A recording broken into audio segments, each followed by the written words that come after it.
the people that are in here. Is the full coming in?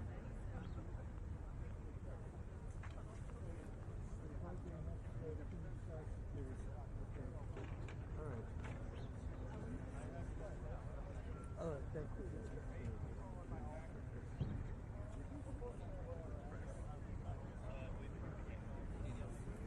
All right. So what is she? What is she on? Okay. All right. Great stuff. Thank you.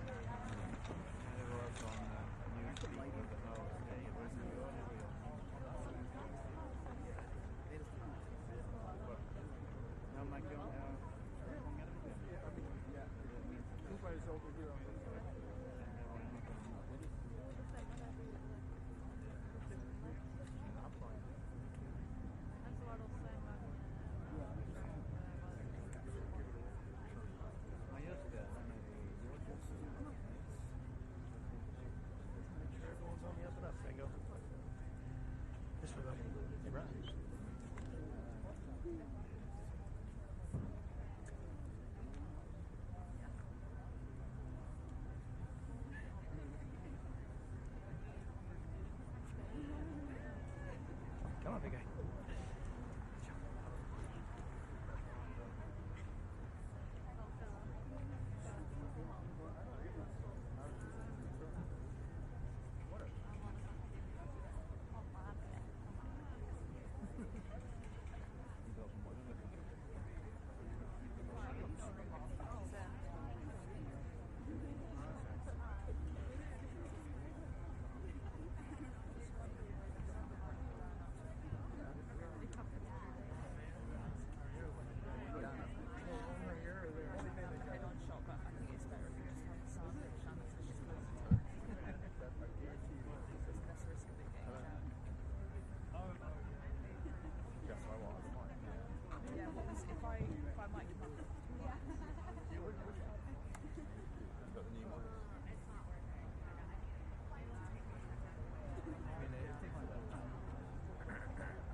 Hold that horizontally, please.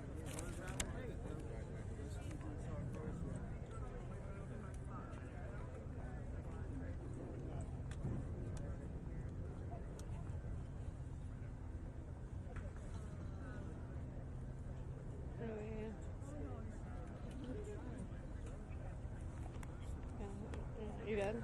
Are you good?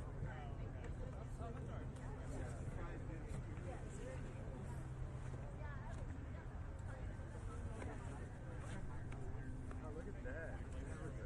That's a white belt.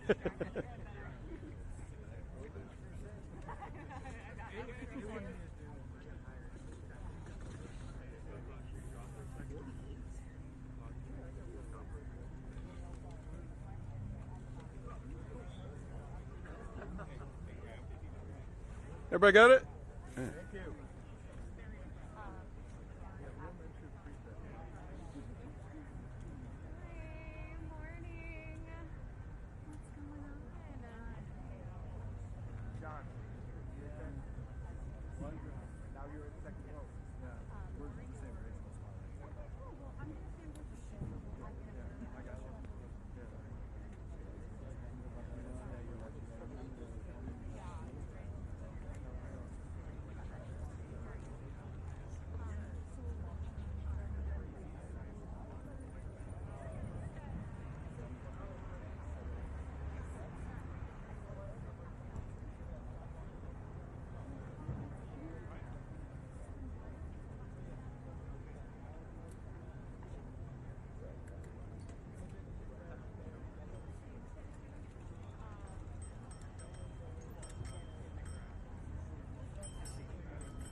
Testing 1, 2, testing 1, 2.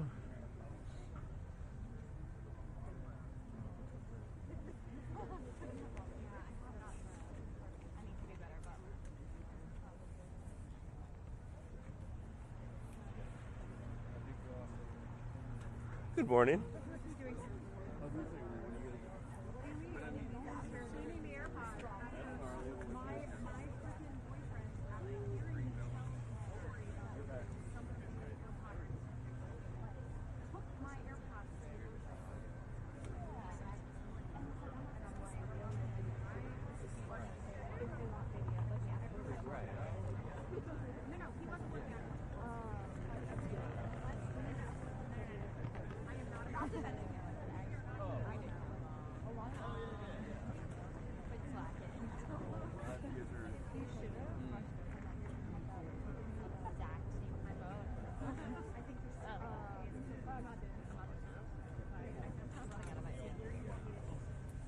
So we're going to be over this little triangle area behind it. Kind of where they are.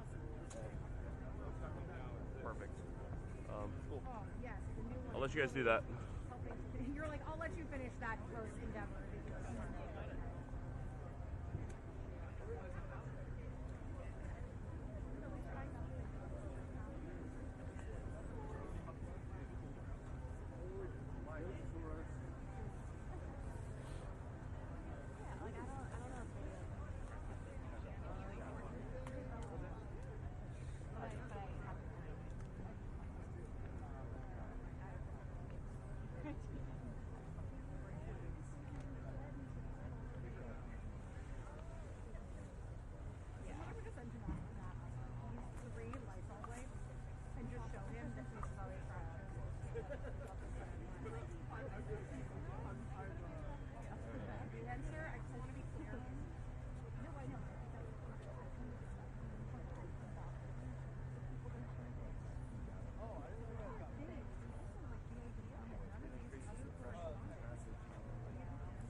very close. So I'm saying, do you want to move? Like, You can go the other side. I can't. He's got his tripod there, so I can't go anywhere else. Oh, okay. Okay. Fine.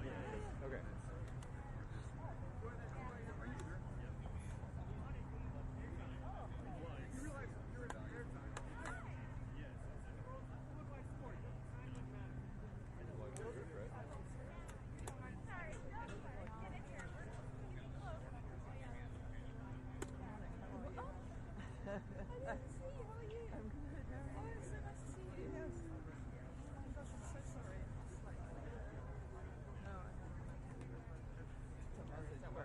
But I am around this week, I think. There's a moment where I'm not sort of on a trip off.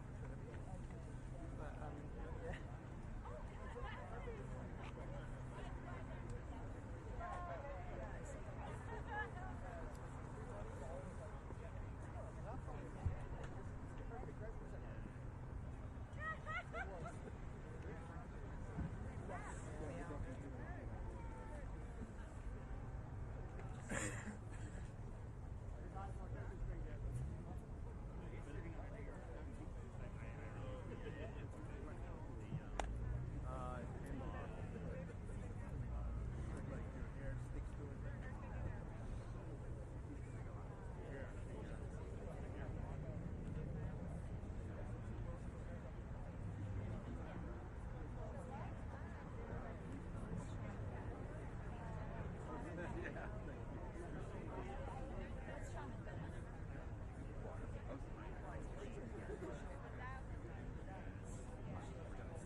I need to get this off.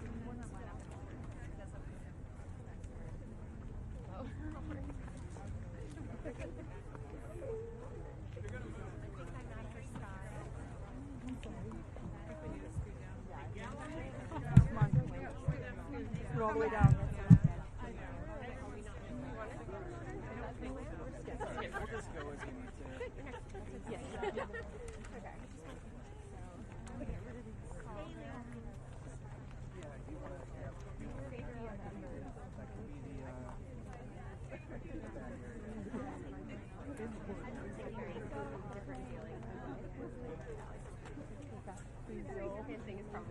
Yeah, you see it. Not the crowd.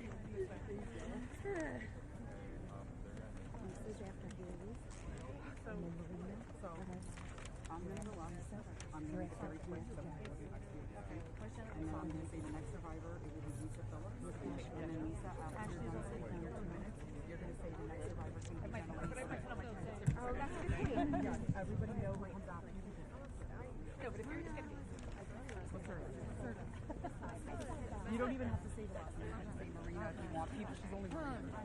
Where are the photos coming from? No, it's a very good question. beautiful. Can we grab?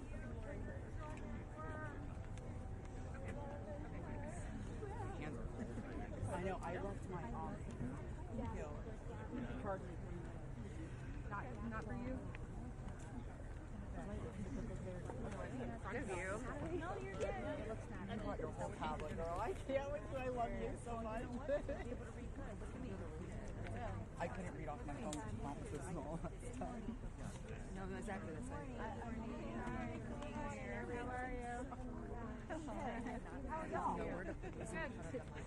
Writing a speech at work. Wanted to try something new, interesting, different. Hi, how are you? Can I hug you? Thank you so much for all that you're doing. Thank you for everything you've been doing. Thank you. I appreciate it. Thank you. Hi. Do you want to speak or do you want? It's up to you. Just what is it? Gabby has 2 minutes. Yeah, good. Yeah, that'd good. be great. Okay, I appreciate great. it, Rose. Thank you.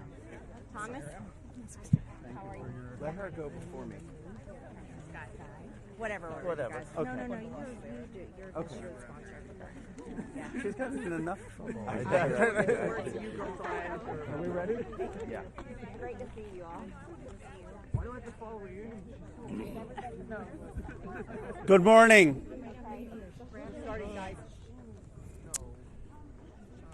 Today is the first day of real reckoning for the Epstein class. We're here to stand with forgotten and abandoned Americans against an Epstein class that had no regard for the rules or the laws. Look, this is one of the most horrific and disgusting corruption scandals in our country's history. You had Jeffrey Epstein, who literally set up an island of rape, a rape island. And you had rich and powerful men, some of the richest people in the world, who thought that they could hang out with bankers, buy off politicians, and abuse and rape America's girls with no consequence. Because survivors spoke up, because of their courage, the truth is finally going to come out. And when it comes out, this country is really going to have a moral reckoning. How did we allow this to happen? There should be no buildings named after people in this Epstein class. There should be no scholarships named after them. They shouldn't be enjoying the perks of being affiliated with corporations or universities or writing op-eds or being lionized. And many of the survivors will tell you some of these people still are celebrated in our society. That's disgusting. There needs to be accountability. I want to recognize first and foremost the survivors. They are the ones who made today possible. Many of you had forgotten about this issue, and frankly, for decades we have not done enough about this issue, and it's only because of their advocacy, them coming here to the Capitol. They showed up here time and again, and on September 3rd, that the country started to pay attention. And I also want to thank the courage of two of my colleagues in particular. both of them have suffered, as you know, extraordinary political consequences for what they did. One, my colleague, Congressman Thomas Massie, this would not have been possible if he hadn't led the discharge petition that got 218 signatures and is going to force a vote in the House of Representatives. And this would not have certainly been possible if it were not for the courage of Marjorie Taylor Greene. She signed the petition, and I would keep texting Thomas, is she going to drop off? Is she going to drop off? Because there was so much pressure against us, so much attacks against her. But she stood with the survivors. For Thomas or me, this has never been political. This is not about questions of Trump or Biden. This is a question of doing the right thing for survivors. We're going to get a vote today. I expect an overwhelming vote in the House of Representatives, and I don't want the D.C. swamp playing any games. They need to pass this in the Senate, and they should not amend it. President Trump has said he would sign the Epstein Transparency Act. It's going to get overwhelming support in the House. It should go straight to the Senate, and it should be signed. No amendments, no adding loopholes. Justice is long overdue. And I want to hand it over to my colleague, Representative Thomas Massie. I want to start by thanking the survivors. I mean, they're giving everybody hope in this country. There are survivors of other sex crimes in this country wondering if they should come forward. They're clouded with shame and concerned that law enforcement will do nothing. And these survivors have stepped forth, taking that same risk, worried that they will be defamed themselves. They have been defamed for stepping forward. But we're going to get justice for them. That's going to happen today in the People's House. The founders set up our government with 3 branches and 2 branches of Congress. And I don't think it's any coincidence that this fight is being started and it's being won in the House of Representatives. I have people, other survivors of other sex crimes, who come to me and say, thank you. You give me hope. You give us hope. There is hope here. We fought the president, the attorney general, the FBI director, the Speaker of the House, and the vice president to get this win.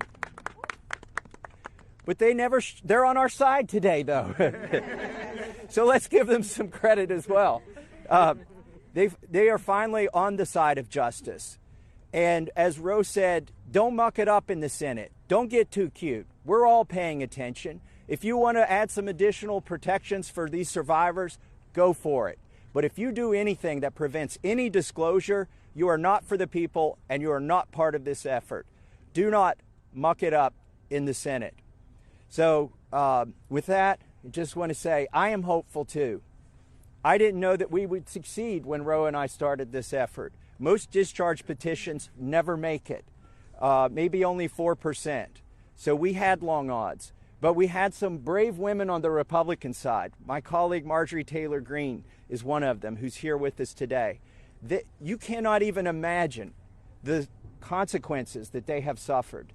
My colleague Lauren Boebert and my colleague Nancy Mace, they stood so strong. They put their names on a document in here, and then they were pressured in ways that you cannot even imagine, and they stood strong. And that's why we're here today. And they didn't take us seriously over at the executive branch or in the Senate, because they always thought they could flip one of these women. They could convince them or cajole them or intimidate them into taking their names off of this petition. But they did not succeed. This is a victory for those women and women all over the country today, and I'm just glad to be a part of it. With that, I want to introduce my colleague, Marjorie Taylor Greene.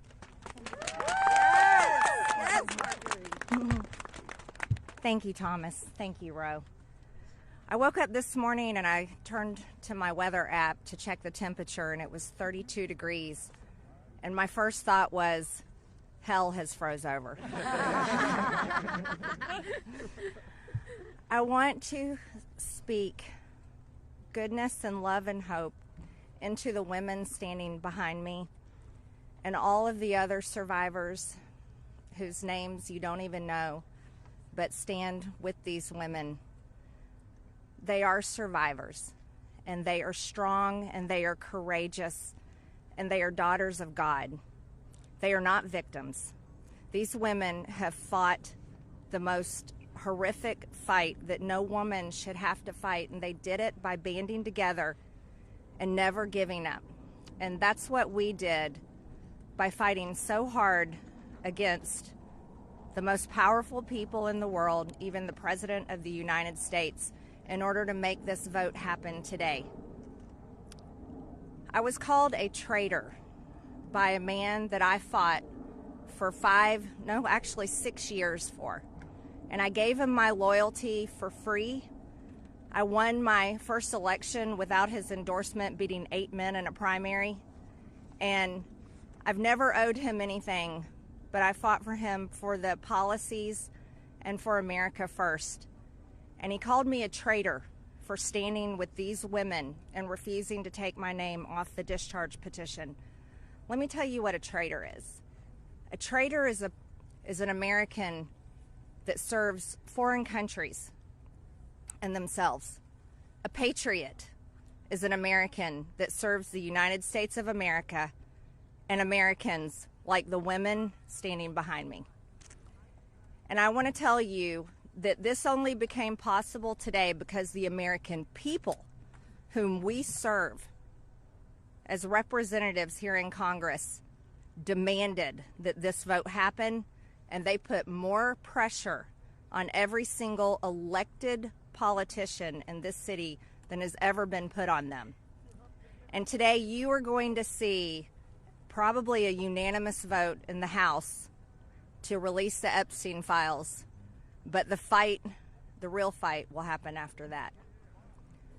While I want to see every single name released so that these women don't have to live in fear and intimidation, which is something I've had a small taste of in just the past few days, just a small taste. They've been living it for years. But the real test will be, will the Department of Justice release the files? Or will it all remain tied up in investigations? Will the CIA release the files? Will a judge in New York release the information? That's information that needs to come out. And will the list of names that these women privately hold, and they hold it because of their fear in their heart of what would happen to them if they release it on their own, will that list of names come out? That's the real test. So I want to thank Thomas Massey and Ro Khanna for your bravery in doing something that is much needed in America, crossing the political aisle that has become bigger than the Grand Canyon in America. But these men crossed that aisle on behalf of these women. And that is more of what is needed today in America than ever in our history. So thank you so much. Who's next? Ro, I'll let you introduce. Thank you. Thank you. Thank you. Thank you, Marjorie, Representative Green, for your courage and your words. Before I introduce our survivors, I just want to say that they will make their statements, and then you can ask questions of Representative Massey, myself, or Representative Green, but we do not want people asking questions and cross-examining the survivors. They're here to tell their stories, and they should be heard by the American people with respect. Of course, Congressman Massey, myself, and Congresswoman Green would be happy to answer questions after that. With that, let me introduce the survivor who's helped organize a lot of this, and will be telling her own story and introducing the other survivors. Haley Robson, thank you for your courage and leadership. Absolutely. Thank y'all. Oh, good morning. It's a little chilly coming from Florida. Not used to it. I want everybody to take a look. I know everybody sees us today as grown adults, but we are fighting for the children that were abandoned and left behind in the reckoning. This is who you're fighting for. This is who Congress is fighting for. This is who the House of Representatives are fighting for, and hopefully the Senate will fight for us too. I want to kick this off right, and I want to address Marjorie Taylor Greene, Thomas Massey, and Ro Khanna. I want to express my gratitude for all three of you, and I know, Ro Khanna, we spoke earlier. This is an incredible thing that I'm watching as a Republican, and this is non-political, but for you to go against your own party and to be ostracized, there's no place for political violence, there's no place for intimidation, and I can say firsthand, stepping out against Epstein and his crimes against children, we have all experienced that ourselves. So for you to knowingly put yourselves at risk and put your career at risk is unbelievable to watch, and we are so grateful. I also want to make a proposition for Marjorie Taylor Greene, because you've been an advocate for this. If you decide to read those names on the House floor for immunity, I will be more than happy, no security needed. I will stand beside you. I will hold your hand. I will hold your coat in solidarity with you. And on top of that, I did talk to Jayapal, who said she would be more than happy to read those names too on the floor with all of us. It's time that we put the political agendas and party affiliations to the side. This is a human issue. This is about children. There is no place in society for exploitation, sexual crimes, or exploitation of women in society. There's no room for it, guys. We're not having it. And to the President of the United States of America, who is not here today, I want to send a clear message to you. While I do understand that your position has changed on the Epstein Files, and I'm grateful that you have pledged to sign this bill, I can't help to be skeptical of what the agenda is. So, with that being said, I want to relay this message to you. I am traumatized. I am not stupid. I am traumatized. I am not stupid. You have put us through so much stress, the lockdowns, the halt of these procedures that were supposed to have happened 50 days ago. The Adelita Grijalva, who waited to get sworn in, and then get upset when your own party goes against you because what is being done is wrong. It's not right. For your own self-serving purposes, this is America. This is land of the free. Land of the free. In 1863, we have a woman on top of the Capitol building represent freedom. I do not feel free today. I don't know if the women behind me feel free today. So I am begging every member of Congress, every representative, to step up and choose the chaos, choose the survivors, choose the children, protect the children, all children. You protect all of us equally. Thank you very much for your time. Following that, Lisa Phillips will be the next survivor.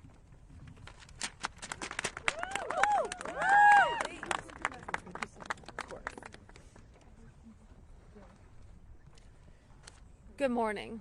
My name is Lisa Phillips. It's an honor to stand here again for something America is finally united on: the immediate release of the entire Epstein Files. In a divided nation, this is one demand we all share. Last time I stood here, I made a promise to all survivors watching. If those in power refused to release the truth, we would start uncovering it ourselves. For anyone who doubted that moment has already arrived. Since that day, more survivors across the country and around the world have reached out. Text, emails, DMs, firsthand accounts, and evidence. Many are women who were abused or trafficked through the international modeling pipeline Epstein built, promising visas, apartments, opportunities, futures, while exploiting their dreams for abuse. Most are still terrified to speak publicly because the men involved are powerful. They're connected, and as we know, they're protected. For too long, survivors have watched others speak for us. And while we are grateful for our allies in Congress on both sides, we've realized something. This fight belongs to us. We lived it, and we know the truth.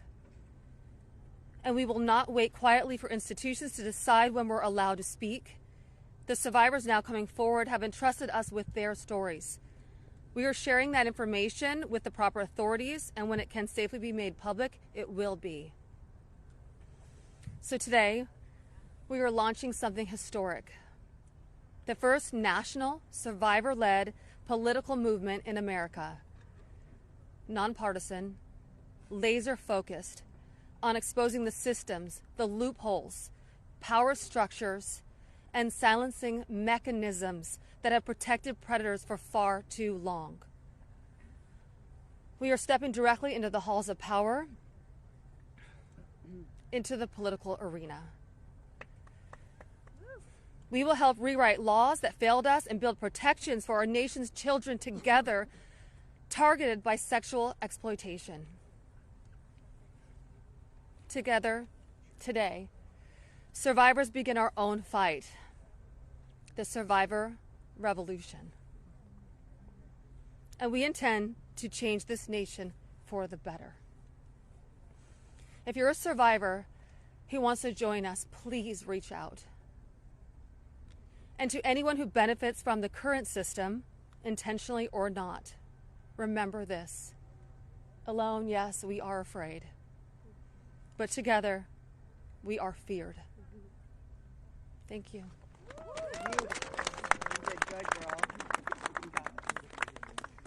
Hello, everybody. I am Jenna Lisa Jones, and just as Haley, I would just like to give a little reminder that this was me at 14 years old. I was a child. I was in 9th grade. I was hopeful for life and what the future had held for me. He stole a lot from me at 14. So just a little reminder there for everybody. Sorry.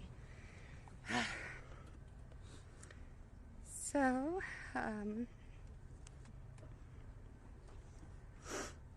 I just want to start out by saying thank you for all of you for being here today. I want to start by expressing my deepest gratitude to the members of Congress who have stood with us, the survivors, in demanding the transparency and justice. Your support is a signal that this institution can still serve the American people.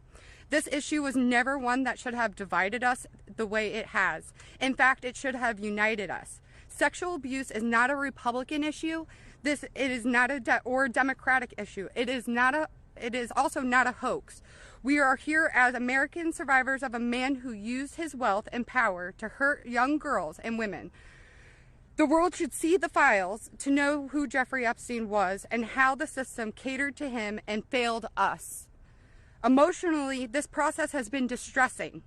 First, the administration said it would release everything and applauded President Trump for that. Then it fought to release nothing. Now that checks and balances of our democracy have worked and the bill is getting passed to release the files, we are hearing the administration say they intend to investigate various Democrats who were friends with Epstein. I beg you, President Trump, please stop making this political. It is not about you, President Trump. You are our president. Please start acting like it. Show some class. Show some real leadership. Show that you actually care about the people other than yourself. I voted for you, but your behavior on this issue has been a national embarrassment. It is time to take the honest, moral ground and support the release of these files, not to weaponize pieces of the files against random political enemies that did nothing wrong, but to understand who Epstein's friends were, who covered for him, what financial institutions allowed his trafficking to continue, who knew what he was doing but was too much of a coward to do anything about it. Jeffrey Epstein and Ghislaine Maxwell were able to recruit and abuse young girls and women. Then the country will learn nothing, and has horrible history will repeat itself if we do not do something about this. Thank you to the brave congressmen and women who have stood by us and recognized our side is the American side, and we should all be proud once again to be Americans. I want to just extend my thank you so much to all three of you, very, very much. The first time we were here, listening to the, people yell shame at you, and when she was here in support of us, really hit home and spoke some volumes, and I just very much appreciative of your support, and we stand by you. Don't let any of them bully you. We're here for you. Thank you, guys.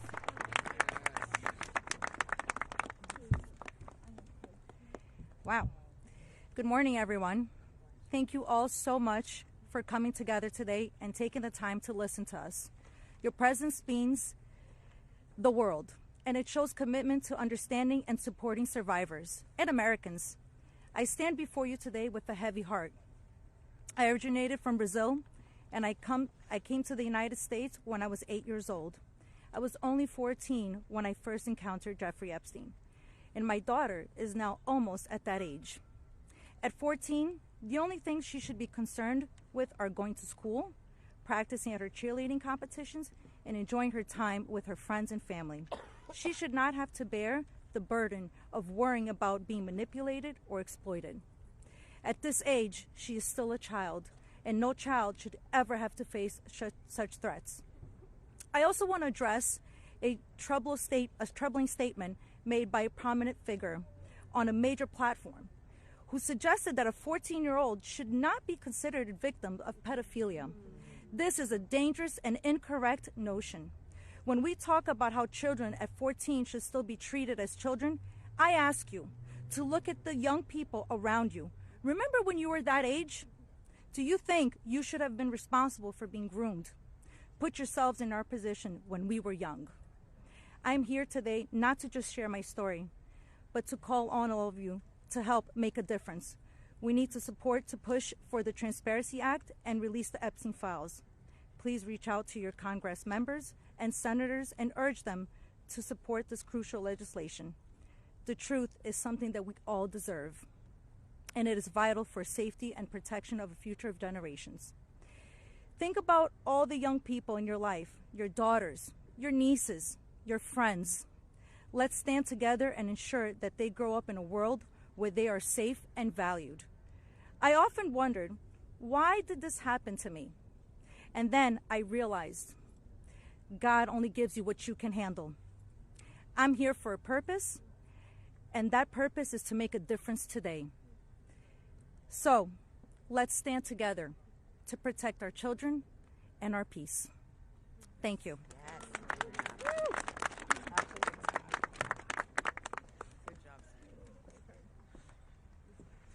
Good morning. I want to say a few things before I begin. My speech may not be great. It was thrown together last minute as I only came here, decided Friday, when one of us, who has spoken several times, decided she couldn't come because of the threats. She was too scared. So I want to say, when you threaten one of us, you're threatening all of us. Yep. We are together now, and that's never going to change. This is me at 16 when I met Jeffrey Epstein. Now I'll start. It is an honor to stand here before the American people. However, I shouldn't have to stand here at all. I'm here because as a child, I was pulled into Jeffrey Epstein's world, a world built on exploitation and manipulation of innocence and the protection of powerful men and women who believed that they were untouchable. Today, we'd rather be preparing for the holidays. We'd rather be at home with our families, baking with our children and decorating the Christmas tree as we try to move past this horrific moment that has impacted our entire adult lives. However, that's not possible because it's become something it should have never been, political and sensationalized. The truth is simple. We were victimized as children and failed repeatedly by the very system that was supposed to protect us. That's why we stand here today, to demand justice and accountability, not just for Epstein and his crimes, but for every predator and every enabler who participates in or protects abusers. The Epstein case was gravely mishandled consistently and deliberately over many years. Epstein could have been stopped decades ago, but instead he was able to continue his abuse, even during his sweetheart deal, yes, with his ankle monitor on and beyond. A deal that protected him and silenced us. While I was a child fighting to survive what happened to us, federal prosecutors were negotiating ways to shield powerful adults. And the failures didn't stop there. Our civil cases were met with hostile judges and delay tactics, intimidation, and PR campaigns designed to smear us in the public eye. We were treated as problems to be managed instead of victims to be protected.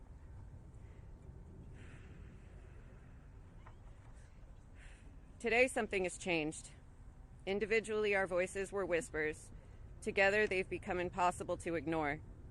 We are encouraged to see elected officials from both parties, thank you, come together and finally take action to release the files.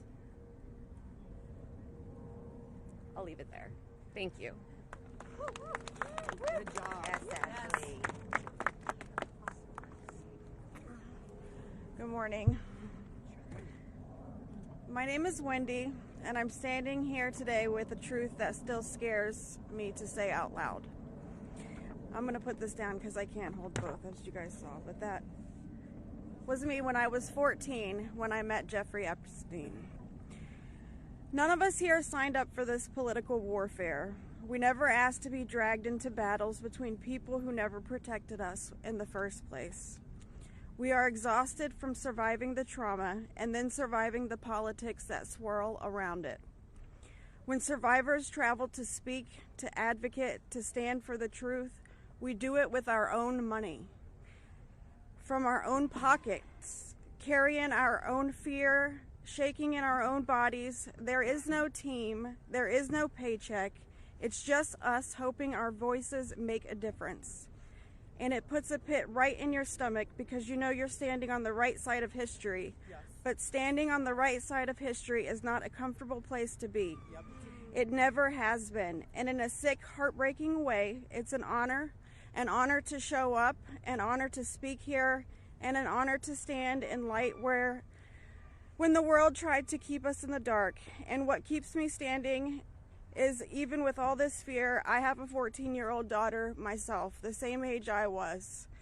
And when I look at her, I see the little girl I used to be, the one that no one protected. My greatest fear in this entire world is history repeating itself.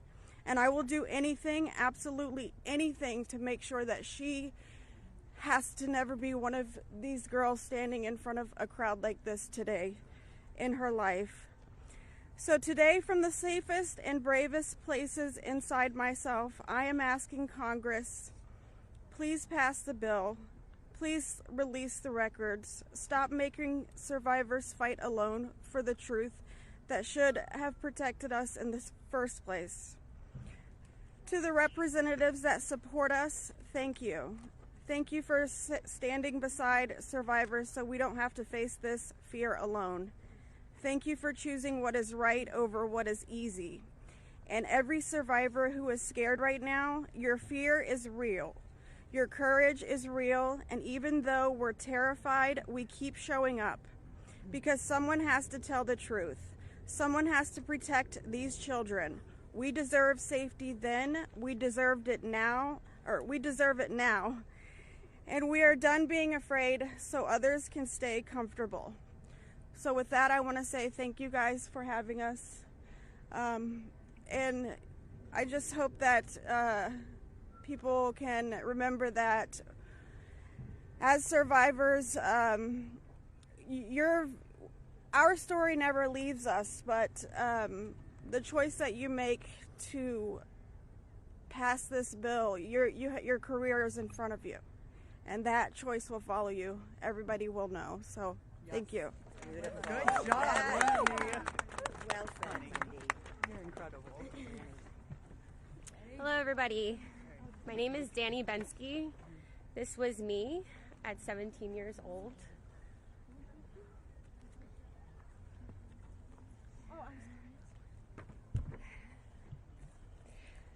Coming from the dance world, I was recruited in 2004 after a systematic breaking down where Epstein leveraged my mother's brain tumor scans.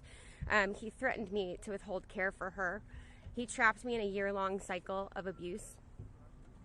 The last time I was here in Washington, D.C., I talked about being a part of this beautiful mosaic of women behind me, and they are exactly that. They are a beautiful mosaic of energy and passion and love and life. I am one story of 1,000. You think of that number, 1,000. I spoke of how big our hopes and dreams once were, and I talked about how they were completely shattered at the hands of Ghislaine Maxwell and Jeffrey Epstein. Now, I look at this amazing community behind me. They are survivor sisters. We are together. We stand together in this. And I realize that we are a representation of women across America. We come from different backgrounds. We have different religions. We are different races, different creeds, different ethnicities. We have different political affiliations. Some of us don't want to be political at all. And yet we stand here together for this cause. We're united in the call for transparency, complete transparency, to find justice. Justice for our younger selves. These pictures that you see, they're real people. I wish I could go back and give my former self a hug and say, this matters and it's going to change, and mean it. We are standing here for justice for the youth of tomorrow. And justice for those who are no longer with us, like the beautiful, brave Virginia Giuffre. We understand that the road is long, but I implore you to stay the course, please. Living in an age where you can get news in 10-second clips on your phone, I know that this is a big task for us, but it's a very personal one for survivors. It's a very personal one for us as a country. So I'd like to ask you to try something right now. I'd like everybody to close their eyes or soften their gaze just for a moment. And I want everybody to think of a child that is close to them between the ages of 14 and 18 years old. It could be your daughter, it could be your niece, it could be a friend's kids, it could be you at a former age, it could be your mother at that age. But really envision that for a second, 14 to 18 years old. Once you think of that person, I want you to think about what they feel like. What is their energy? What do they smell like? What sound do they make when they laugh? Really think about that child just for a moment. Now I want you to picture a pair of giant looming wooden doors and an overbearing marble landing. Those are the doors to Jeffrey Epstein's house. Do you allow that child to enter or not? If the answer is yes, you would allow entrance. You stand with predators. If the answer is no, then congratulations, you're on the right side of justice. Now you have homework. I am calling for the American people. You have homework. Call your congressional leaders. Call your senators. Please support this bill. Let's get it all released. Thank you very much.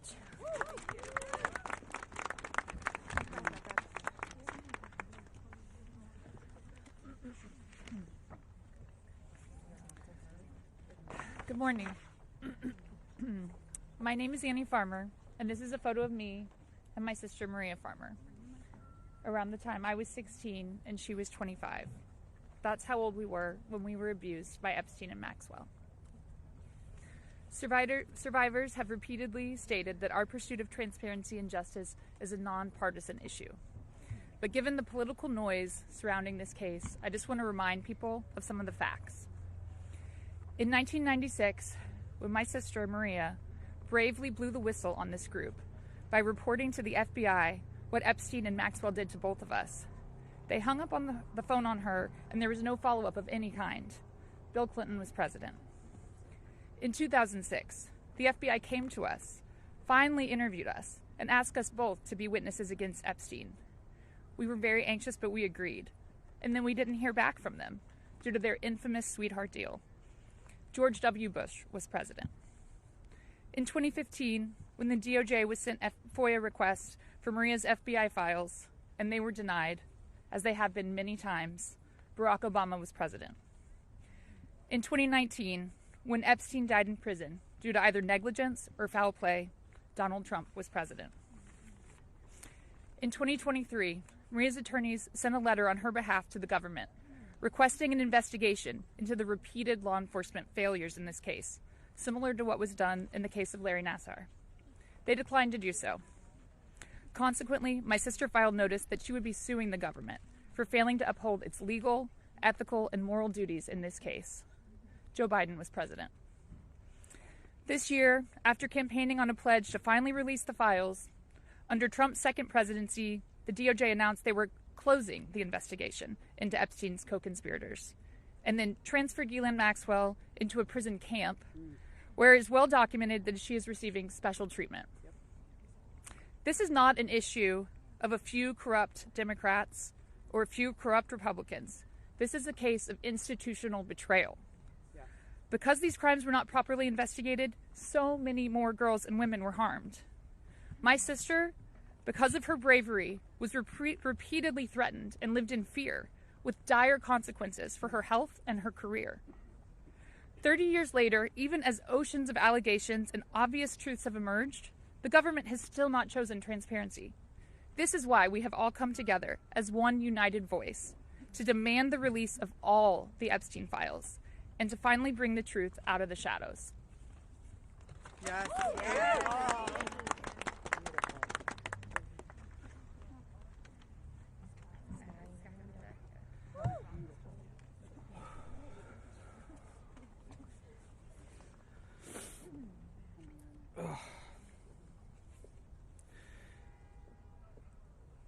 Ladies and gentlemen, esteemed members of Congress, and everyone gathered here today, I want to start by thanking the three of you.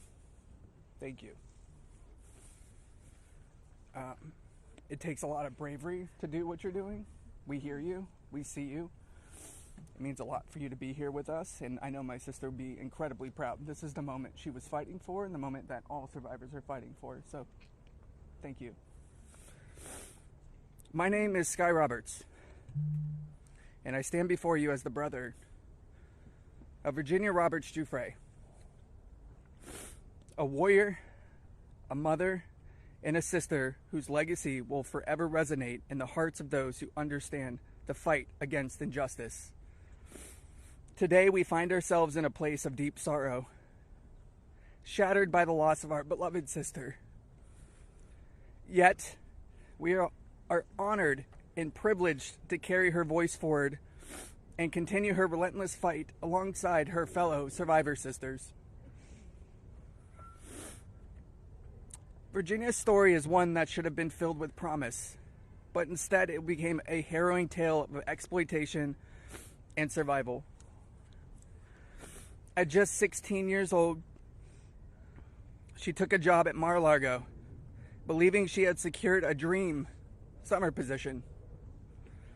But that dream quickly morphed into a nightmare when Ghislaine Maxwell preyed upon her innocence. This isn't just the story of one girl, it's a story about the insidious nature of power and abuse, a dark chapter in our society that must be told. Virginia was no stranger to trauma. In her memoir, Nobody's Girl, she shares the painful truth that she had already suffered abuse at the hands of our father and a family friend. But what happened next was unfathomable. Epstein and Maxwell didn't just abuse her, they trafficked her to a network of the rich and powerful. Princes, prime ministers, politicians, financiers, and lawyers. These men committed unspeakable acts against her will, and against the will of countless survivors who stand united with us today. Virginia's strength was tested in many ways that most of us can hardly imagine. She was manipulated, coerced, and threatened, forced into complicity in her own devastation. She often spoke of psychological scars that ran deeper than the physical ones. From the start, she wrote, "They manipulated me into participating in behaviors that ate away at me, eroding my ability to comprehend reality and preventing me from defending myself. The most destructive wound they inflicted was that of forced complicity, a betrayal of self that was crafted by her abusers. But I stand here today to declare that their tactics of fear and intimidation did not work. Virginia's spirit could not be broken. She became a beacon of hope, a warrior, fighting not just for herself, but for every survivor who suffered in silence. She said, "I felt it was my duty to stand up to predators like Epstein and Maxwell. I would put my neck on the line to make sure my daughter never has to go through what I had to endure." These survivors, like Virginia, have transformed into mothers and strong women, fierce in the face of adversity. Many of them have daughters the same age they were when they faced their own abuse. They are determined to break the cycle, to shatter the silence that has kept so many in the shadows. Virginia quoted in her memoir, "There I was, as the mother of 3 children. I felt it was my duty to stand up to predators like Epstein and Maxwell. I mentioned to Ellie in particular, her daughter, I would put my neck on the line to make sure she never has to go through what I had to go through. I said joining Edward's CVRA case, what I would want somebody to do for my daughter or sister and friend. In the end, I said I was just trying to do the right thing. That's what I felt like I'm doing," I said. "I'm making a small dent in this big world we live in."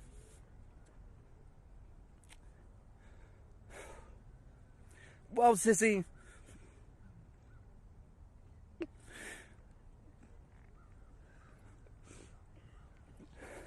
you didn't just make a small dent.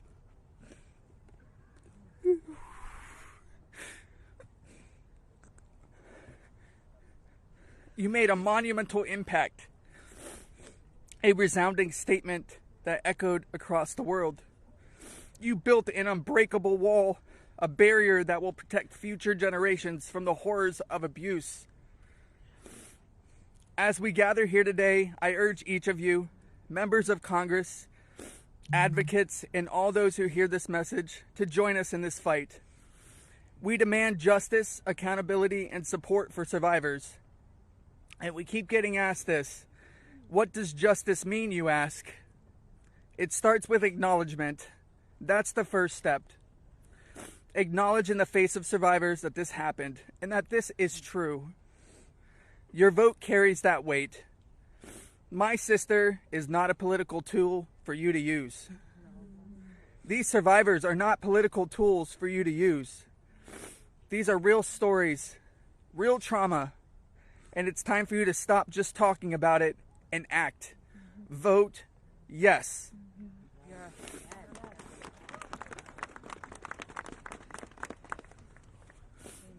Virginia's legacy is not just hers. It belongs to all of us who stand against injustice. Together, we will ensure that the voices of survivors are heard, that the truth prevails, and that the horrors of the past are never repeated. Thank you. Thank you for listening, and thank you for standing with us. Together, we will not let Virginia's fight be in vain. Together, we will not let the predators win. Together, we will be the change this world desperately needs. Thank you.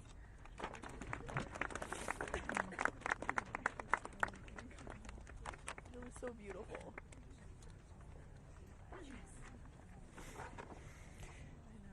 This is me when I met Jeffrey Epstein in 1991.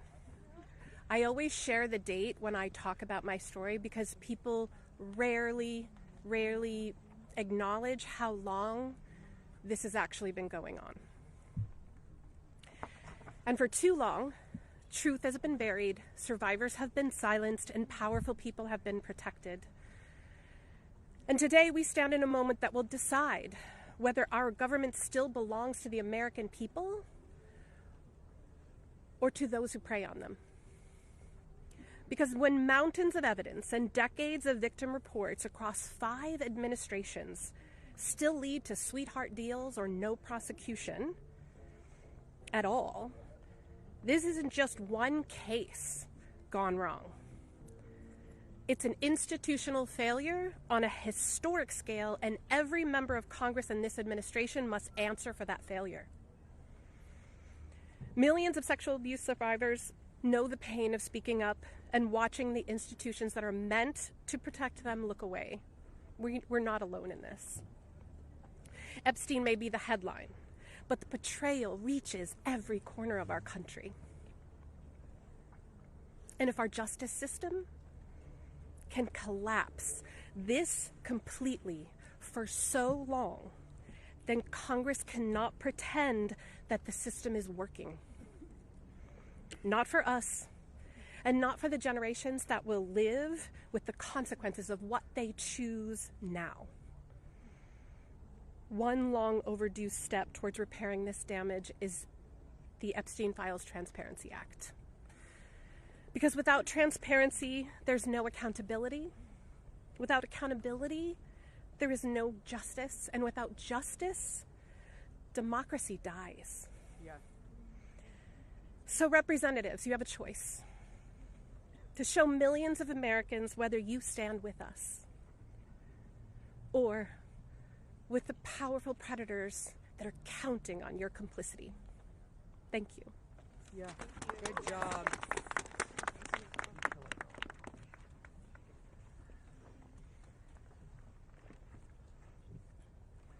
Good morning.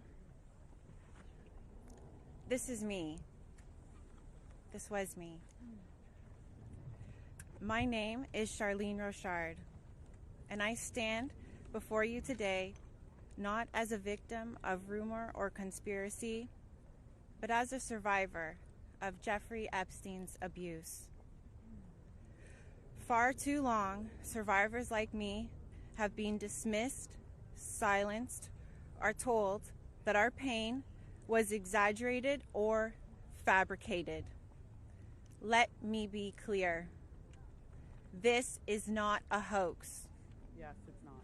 What we endured was real, and it has scarred lives across 5 presidential administrations. The truth has been buried in sealed files and hidden records for far too long. The Epstein Files Transparency Act is not just about survivors. It's about America itself. How can we keep America great if the principles the nation was founded on, that power belongs to the people, is not protected? No one, no matter how wealthy and well-connected, stands above the law. If we cannot face the truth, then we betray the very ideals that defines us as a country. By passing this act, Congress has the chance to prove that truth matters more than privilege, Yes. that justice matters more than influence, and that America has the courage to confront even the most uncomfortable realities. This is not just about survivors. It's about every American who believes in accountability, fairness, and the promise of justice. I stand here today not only for myself, but for every survivor of Jeffrey Epstein's abuse who has carried this burden in silence, and for every citizen who believes that justice delayed is justice denied. Yes. I want to thank Representatives Ro Khanna and Thomas Massey for standing with us. Thank you. And I especially want to thank Representative Marjorie Taylor Greene. Her unwavering support, her courage to stand with us and demand transparency gives us strength. Thank you. It shows that this fight for accountability is bigger than politics.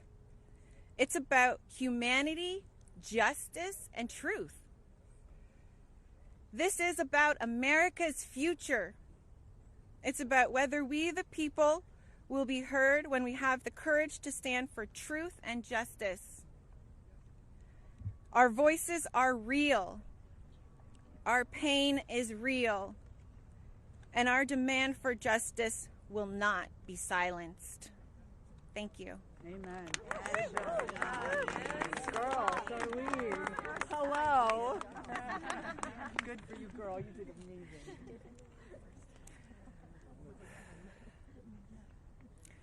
My name is Laura Bloom McGee. This is my first time speaking publicly about my abuse. As a young woman in New York City, I was pursuing a modeling career and building a life of giving back through my philanthropic work. Instead, I was intentionally groomed and became part of an international model sex trafficking ring. that was led by Jeffrey Epstein. I was sexually and mentally abused by Jeffrey Epstein. He used my dreams and vulnerabilities to silence me. Today, I am here to break that silence. Sex trafficking and sexual abuse are crimes against human beings, not political talking points. For too long, Epstein's abuse was an open secret, with his network remained protected. Evil thrives in darkness. We must shine a light on every corner where it hides. Nothing should be off limits in the search for truth. Please vote that everything in the files be released. Let investigations proceed without obstruction. Demand oversight and deliver justice. The government must never side with predators. I come as one survivor, but I stand here for everyone who prayed for me, who believed in me, and who hoped for me. To my fellow survivors, your courage brought me here. We are more than victims. We are mothers, daughters, sisters, friends. This is not a hoax, and we will not be erased. Shame on any elected official who obstructs truth and justice for the American people. Thank you. Amen, Laura. Yeah, girl. My name is Liz Stein. In 1994, I was a senior in college, just 21 years old. I had aspirations of attending law school after graduation, and it looked like I had a bright future ahead of me. 1994 was also the year I met Ghislaine Maxwell and Jeffrey Epstein. My involvement with them changed the trajectory of my entire life. The Epstein Files are not about loyalty to any one political party. They are evidence of a crime.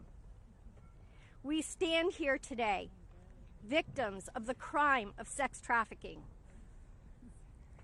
I'm here today speaking both for my 21-year-old self and for the countless number of people who have experienced sexual violence. When I am asked what I would tell my younger self if I could say something, I say that I would tell myself to tell someone. And if they don't listen, to tell someone else. And to just keep telling until someone listens. And even if nobody listens to you, you should be proud of yourself because you stood in your uncomfortable truth when others could not. And that is true bravery. We stand here today as survivors, part of a sorority that none of us asked to join. We have told our stories over and over and over. Now it's time to see who was listening. We ask that you vote to release the files, all of them, so the victims of this crime can finally see justice. Thank you. Amen. Yes. You go, girl.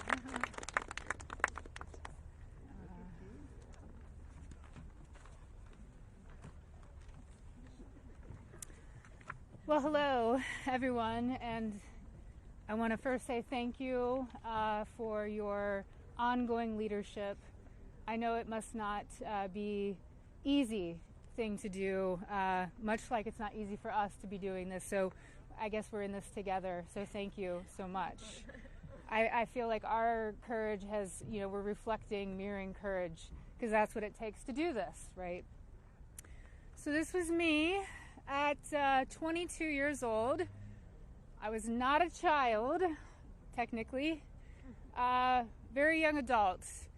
I imagine most of you here can relate to the mindset and to be 22 years old. So today is a good day, and I thank God for that. It's widely and undeniably clear that our current political climate is quite rigid and seemingly at war with one another. This sets a stage. This sets a stage for voices, survivor voices, to get spoken over and drowned out by the political darts whizzing by. Not today, though. Today, our truth and our power have steadily risen up. We are at the peak. Our voices prevail today. Our voices initiated the coming together of both political parties. That's pretty big, I think. Republicans and Democrats, we all stand together today. We all stand together for justice, and we must continue to do so to protect the integrity of our country and our democracy. Truth and justice must prevail. The children today are those that will lead this nation one day. Think about that. What does that mean to each of you? If anyone doubts that this does not directly contribute to the fate of our country and democracy, I challenge you and I urge you to think again. Our voices are a fundamental pillar of future generations. Today, that's what we stand here for. Accountability, action, and justice. Let's get this vote done today. Let's send it through the Senate and straight to President Trump's desk for signing. I'd like to be there that day that he signs. I'm sure all of us would like to be there. Today is a good day, and let's keep moving forward. Thank you so much. I just want to give you a hug. Okay. Hey guys, we're actually pressed for time, so we are not going to be taking questions. Going further, I bring back Rokana. He's going to do our closing conversation and comments. Well, thank you, Haley. Teresa is right. It's pretty big what the survivors have accomplished today.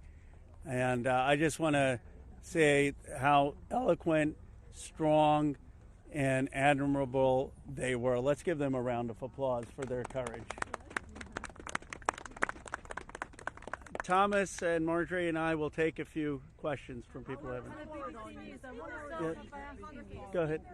Is basically right now calling on the Senate to make revisions to this bill because he says it doesn't adequately protect the survivors, the victims that are standing behind you. Your response to that? That's been a red herring all along. The survivors have always been in favor of this legislation, and there's a provision in there you can read if you would just read it that protects them. Now, if he wants to offer more protections in the Senate, that's fine with us, but here's the problem. Now we have to vote on it again in the House. And so, as you heard, justice delayed is justice denied. It could be just another delay tactic. But we want to... Is that what you think? That's the motivation? I think the Speaker wants to save face. He's going to vote for a piece of legislation today that he's disparaged for 4 months. And however he needs to come on board, we want him on board. So we appreciate that. Did you want to? Go ahead. Go ahead.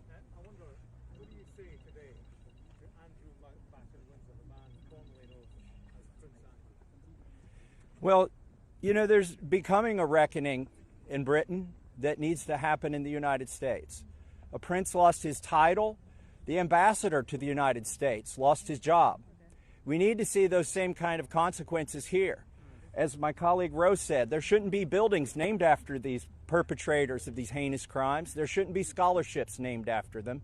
And there needs to be accounting. We've seen tens of thousands of pages released by the Oversight Committee. What we've not seen is a single name.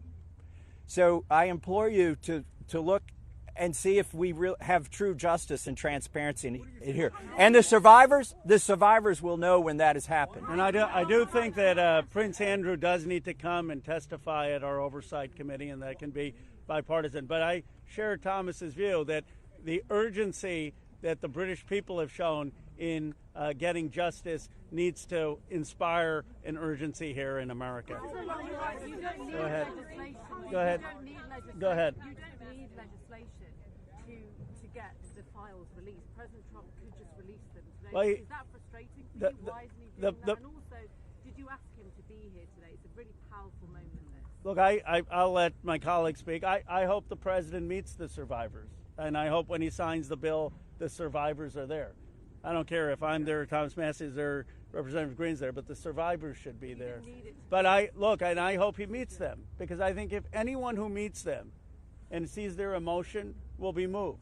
And my goal is to get justice here. So I hope he will meet them and really hear what's happened and actually take action. But the broader point is, yes, the president could order the Justice Department to release the files, but in a constitutional democracy, what we're supposed to have is Congress says that the files should be released, and then it's not on the whim of any president. Then the Justice Department is compelled to release those files because that's the law of the land.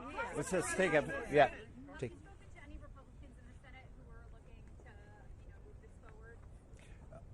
So Senator Merkley is a Democrat. He's led the exact same legislation that Roe and I introduced in the House.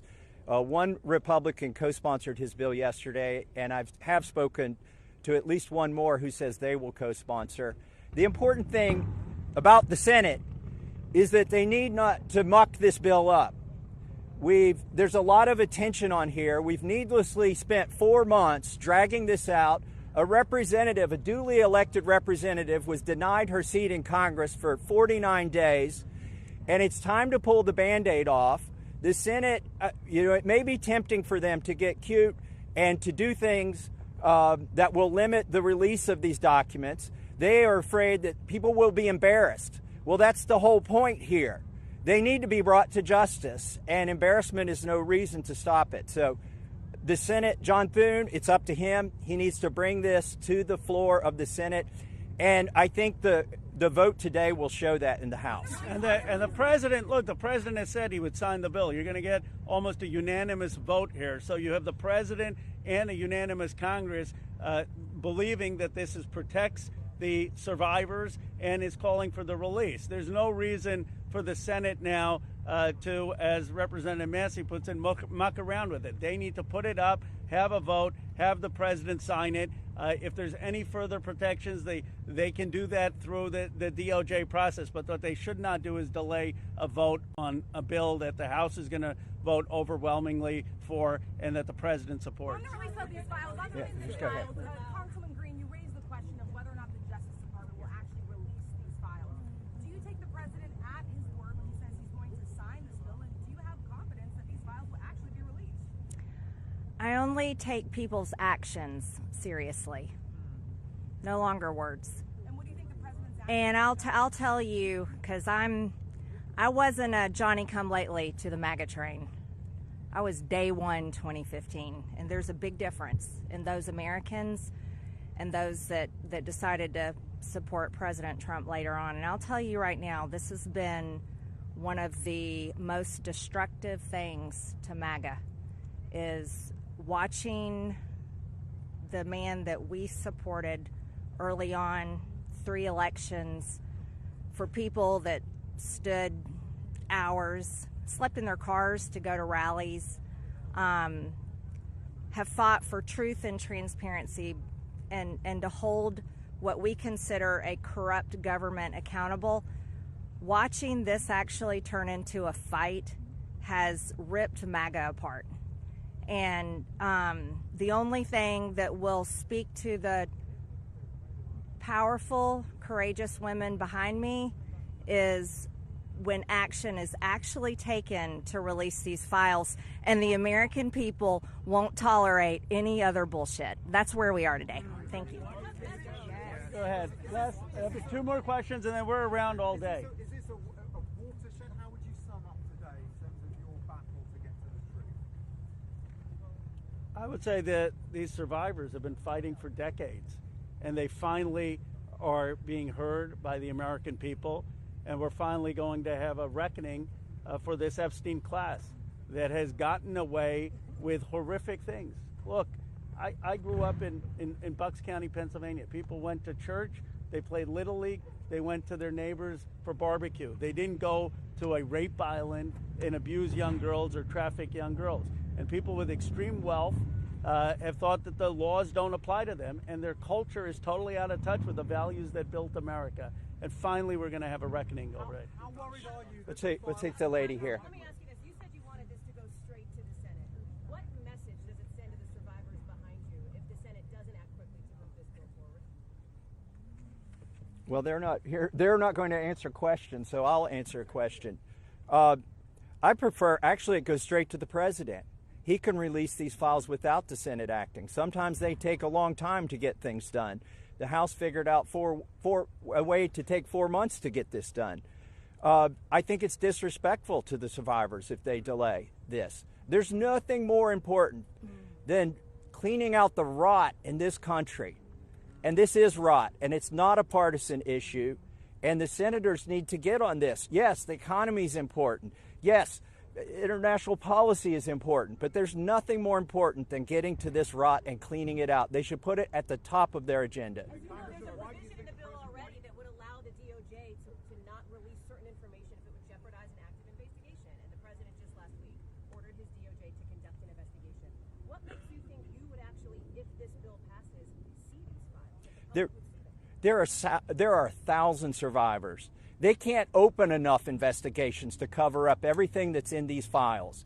And yes, it's true they can try to protect a few certain people or a few certain companies, but those investigations will eventually end. And in the meantime, there's not enough investigations to cover up 1,000 different crimes, 1,000 different rapes, 1,000 different sex trafficking instances.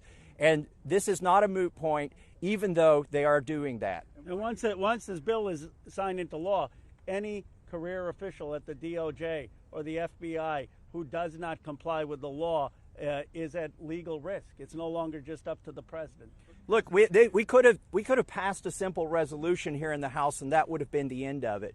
Instead, we chose a very hard path, which is to get legislation, a law passed, which means it has to go to the House, the Senate, and be presented to the president. And that will have the force of law. They will be breaking the law if they do not release these files. Thank you very much. Last question, and then. Why do you think he has fought so hard? If he could do it now, why hasn't he done it? I believe he's trying to protect friends and donors. And by the way, these aren't necessarily Republicans. Once you get to $1 billion, you transcend parties. You just assume you can pay off whatever party is in charge of the White House, whatever party is in charge of the House of Representatives. And this is about those kinds of people. I think he's been trying to protect them. And I think it also incriminates our own government. This is a complete and total failure of the justice system, as the survivors have witnessed here today to us. It incriminates the FBI. It incriminates our intelligence agencies. It incriminates police departments in West Palm Beach. And that's what has been protected by this, either willfully or unknowingly, and it's time to end it. And I would agree with Representative Marjorie Taylor Greene that what matters now is just the action. I don't speculate on what politicians' motives are or what's in their heart. The point is the American people have spoken, Congress has spoken, release the files. It's time for justice. Thank you very much. Thank you. Thank you.